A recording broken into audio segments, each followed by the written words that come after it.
Салам достор, биздин каналга жазылыңыздар. Башкалар көрсөтпөгөндү биз көрсөтөбүз. Урматтуу YouTube көрүүчүлөр, урматтуу Facebook'тагы досторум, урматтуу кайдыгер эмес жарандар. Мынакей канчалык кайрылуу жасайбыз. Канчалык ушу жарандар урматтуу Сооронбай Шарипович, урматтуу Сооронбай Шарипович деп. Бирок ошол эле убакта Сооронбай Шарипович урматтуу деген сөздү кабыл албай атат. Такыр кабыл албай атат. Бир иштерди убагында аткарылбай атат. Мынакей кайдыгерликтен, мынакей эң жаманы мынакей ушу азыркы тапта коронавирустан адамдар өлүп атат. Бул адамдардын өлүп атканы, каза болуп атканы эмнеден?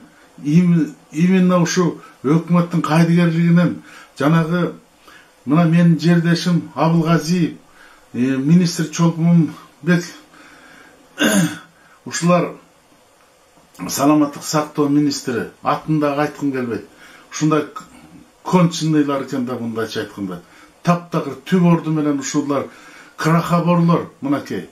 Ушулар мына Текебаев Азаттыкта сүйлөп атканда, эгерде коронавирустун саны 3000ге жетсе, анда ИВЛ деген жетишпей калат. Алар кислород менен дем алыш керек деп айттыры.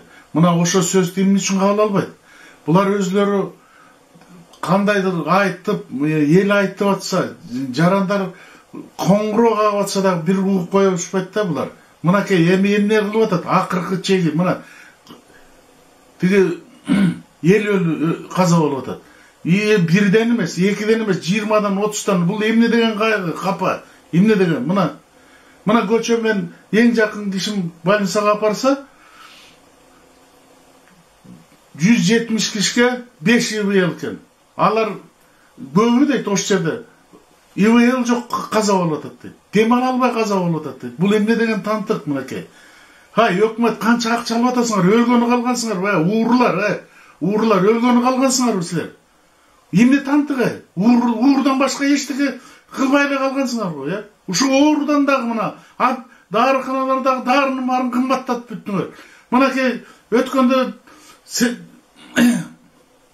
бир дарыны Бишкектин ортосунан алса 950 сом. Анан ошону эле кайра тиги эмеден алса, тиги заракте тиги сокулук жактан аптекте 700 сом, 250 сом айырма болуп атат. Өлгөнү калгансыңар, өлгөнү. Эмне болгонсуңар, акчадан. Мынакей Артыкбаев деген, өлгөнү калыпты, тиги түрмөдөн араң чыкты эле го, тиги акчасын эметип, чоң уурулардын бири. Анын аптекасы да Кудай аркында кымбаттатып атат. Акчалардын баары тең баягы төгүп берген акчага кайра тиги таап атат окшойт. Бул жакпайт, бул Кудай элдин баарын тең мынакей коопсуздугунун баарын тең козгоп атасыңар. Элдин жини келип атат. Мына мен 70 жаштамын, пенсионер, мен 2120 сом алам. Бул эмне деген тантык мынакей. Акмактар мынакей жана Сариев айтып аткан туура, дарылардын баарын бекер бериш керек да ооруларга. Бүт акча, анализге акча, тиякка бассаң акча, жол расход акча, бүт баары акча болуп атпайбы? Же акчанын баарын тең өкмөт бүт баарын тең уурдап бүттүңөр. Канча кайрылуу жасайсыз мынакей тиги кыргыз алтындары ууру деп мен далилдүү эмелер, факттар менен айтсам бир кабыл албай койдуңар. Ушул убакта мынакей Кумтөр эмне кылып атат? Кумтөр жери тиги башка компания, алтын кен компаниялар миллиарддаган акчаларды таап атышат. Канадада 19 миллиард ушу Кумтөр аркылуу 19 миллиардер пайда болуптур. Кыргыздарда 4 миллиардер бар. Алар ким? Акаев, Бакиев, Атамбаев, төртүнчүсү балким Сооронбай болуп калат. Каяктан билебиз? Мына бир дагы Кумтөр алтын жөнүндө эч ким козгобойт. Президент боло электе мен Кумтөрдү мен ордуна коем деп убада бересиңер да эч кимге эметпейсиңер. Мына эми азыр каяктан акча алабыз деп эметесиңер да келген акчалардын баарын каяка житирип атканыңарды билбейбиз. Бул эмне деген тантык? Кичинекей сөз айтып койсо эле тиги милицияга чакырып эметет экенсиңер. Мына Сыймык эмне душмандык кылды беле, Сыймык Жапыкеев.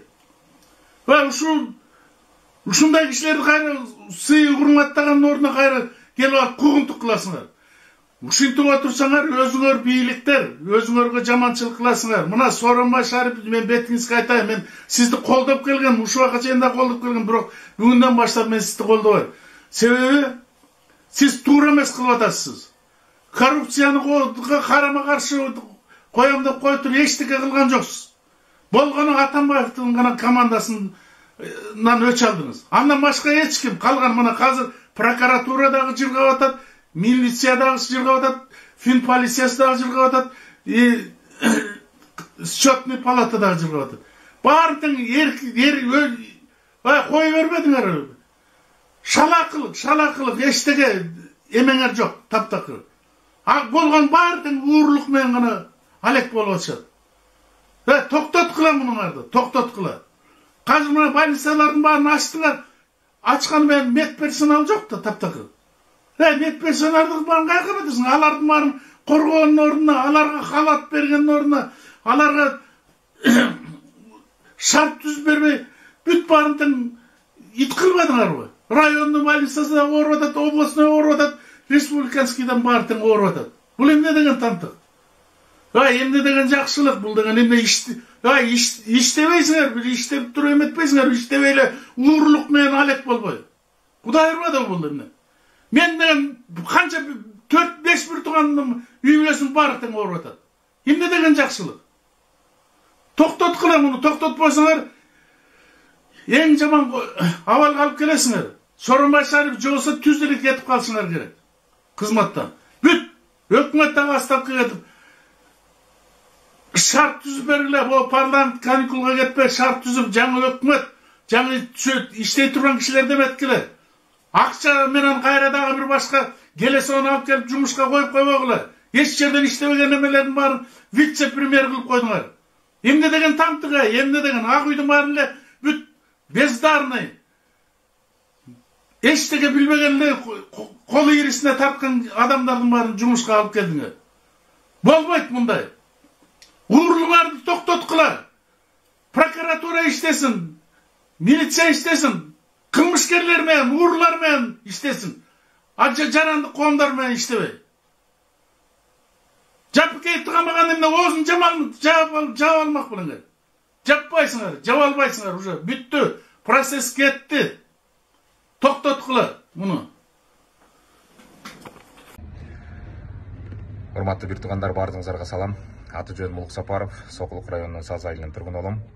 Азыркы таптагы Сокулуктагы абал күндөн күнгө күчөп баратат. Күндүзгү 650 орундук стационар ачылып атат. Мына ошол жерге биздин медиктерге аябай жардам керек болуп атат. Кислороддук концентраторлор жетишпейт, кислороддук жазыкчалар жетишпейт, андан сырткары күнүмдүк формалар. Кыскасы азыр ковид менен алышып жаткан медиктер эмне колдоно турган болсо ошонун баардыгы жетишсиз. Оорган элдин абалы саны күндөн күнгө көбөйүүдө. Буга чейин Сариев Темир Аргимбаевич келип Сокулуктун ооруканасына 5 концентратор жана башка көптөгөн жардам берип кетти эле. Ошондуктан мен убактан пайдаланып Сокулуктан чыккан көзгө көрүнөр адамдарга кайрылайын деп чечтим. Урматтуу Жогорку Кеңештин депутаты Суробалжиева Элвира Жекебиз жана ошондой эле ошол Асыл Баштын тургуну экс транспорт министри Аргынбек Малабаев агабыз сизге кайрылам. Сокулук районунун мурунку акими Аманкан Кенжебаев агабыз сизге кайрылат элем. Андан тышкары Сокулукта ишканасы бар. Аю ишканасына, птица фабрикага, Ата ишканасына, Роло ишканасына, Позгай жактагы кытайлар иштедет дейт, кафель заводу. Андан сырткары көптөгөн бизнестер бар. Бардыгыңыздарга кайрылам. Чет жакта жүргөн Сокулуктан чыккан эр азаматтар болсо, мен бул жерге реквизиттерди көрсөтүп коем. Эгерде сиздер өзүңүз келе албайсыз, тыйын которобуз деген болсоңуздар, тыйыныңыздардын баардыгын отчетун ушул Инстаграмга чыгарып бергенге мен даярмын. Болгону ушул медиктерге азыркы тапта оор акыбалда кол сунуп, жардам берип, Сокулук элинин ден соолугуна залакасы тийбесин деп, ушул Сокулуктагы ооруп аткан элдерди айыгып кетсин деп, өзүбүздүн жардамыбызды берип кетүүнү сунуштайт элем. Сиздерден суранат элем, урматтуу эр азаматтар, урматтуу эжекелер, байкелер, баардыгыңыздарга кайрылам. Анан Сокулуктагы Аларча, Сейил, Ак Кайың, Сокулук жана башка көптөгөн кафелер бар. Өзүңүздөр менен балким ортодон сүйлөшүп алып, ушул медиктерге тамак жагындагы камсыздап берип койсоңуздар жакшы болот эле. Себеп дегенде ушул Сокулуктун эли кайрадан эле эртең келип сиздерге той берет, сиздерге барып тамак ичет кафеңиздерден. Жана Сокулуктун ишканаларына кайрылган себеби бул жака башка жактан келип элдер иштебейт. Ушул Сокулук өрөөнүнүн эли иштеп сиздердин заводуңуздардын, фабрикаңыздардын ишин илгерилетип сиздерге пайда алып келүүдө. Элибизге ушундай маалда жардам берип, жана ушул акыбалдан чыгып кеткенге өзүңүздөрдүн колуңуздарды сунуп коюңуздарды өтүнөм. Мен бул жерге реквизиттерди көрсөтүп коем. Эл сомдон, визадан, эл карттан жана единица кылып дагы салсаңыздар болот. Анын баардыгын обналичка кылганга мүмкүнчүлүк бар. Баардык тыйынга отчет бергенге даярмын. Жана баардык Сокулуктун активисттерин биригип азыркы таптагы акыбалга жардам берүүгө чакырам.